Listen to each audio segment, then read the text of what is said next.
semuanya, perkenalkan nama saya Nika Larasati dari Prodi Proteksi Tanaman, praktikan dari Praktikum Genetika Pertanian golongan A5. Pada kesempatan ini, saya akan melakukan persilangan tanaman antara dua varietas tanaman cabai rawit. Di sini, tetua betina yang digunakan yaitu cabai rawit merah, sedangkan tetua jantan yang digunakan yaitu tanaman cabai rawit hijau. Dari persilangan tanaman yang dilakukan, diharapkan dapat menghasilkan anakan yang mewarisi kedua sifat dari indukan yang disilangkan. Alat dan bahan yang digunakan dalam persilangan tanaman antara lain, yang pertama yaitu tanaman yang akan digunakan dalam persilangan, kemudian pinset yang digunakan dalam emaskulasi dan kastrasi, lalu kertas yang digunakan untuk mengumpulkan serbuk sari, plastik bening yang digunakan dalam penyungkupan,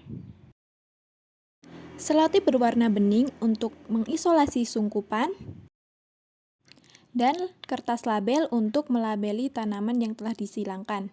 Langkah-langkah yang dilakukan dalam persilangan tanaman meliputi langkah pertama yaitu menentukan bagian bunga yang akan digunakan sebagai bunga jantan dan bunga betina, dan menentukan waktu reseptif dan antesis pada masing-masing tanaman agar proses penyerbukan yang dilakukan dapat menghasilkan hasil yang baik.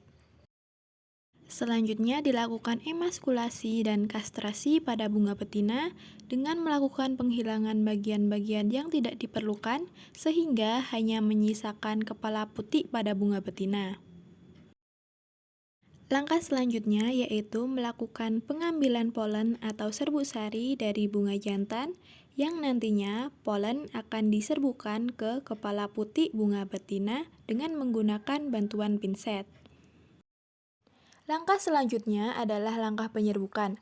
Langkah penyerbukan ini dilakukan dengan cara menempelkan serbuk sari yang telah diambil dari bunga jantan ke kepala putih bunga betina dengan menggunakan pinset.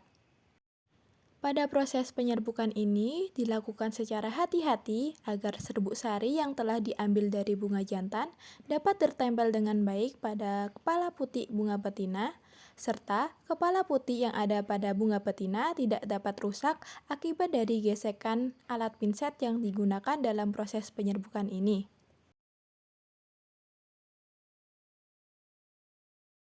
Setelah itu, kepala putih yang telah diserbuki dengan serbuk sari kemudian disungkup atau ditutup menggunakan plastik bening.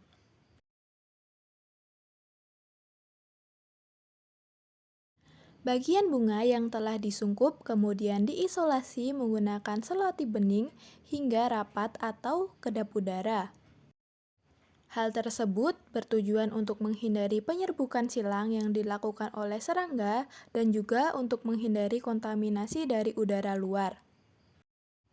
Langkah penyungkupan atau isolasi bunga ini dilakukan hingga 1 minggu atau sampai kepala putih bunga betina mengering yang menandakan keberhasilan dari proses penyerbukan. Langkah terakhir yaitu memberikan label pada bunga yang telah disilangkan untuk menandakan bahwa bunga merupakan sampel persilangan tanaman.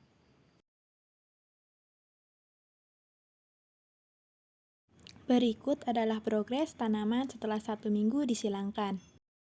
Setelah 1 minggu penyungkupan, dapat dilihat bahwa persilangan tanaman dapat menghasilkan buah dan ditandai dengan mengeringnya kepala putih. Selanjutnya, setelah 1 minggu, sungkup atau isolasi dapat dibuka. Berikut adalah tanaman setelah disilangkan selama 3 minggu.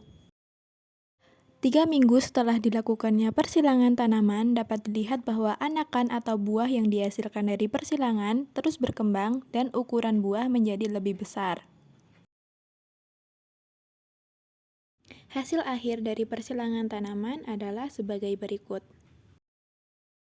Dapat dilihat bahwa hasil akhir dari persilangan tanaman cabai rawit merah dengan tanaman cabai rawit hijau menghasilkan anakan yang didominasi dengan sifat tetua betina.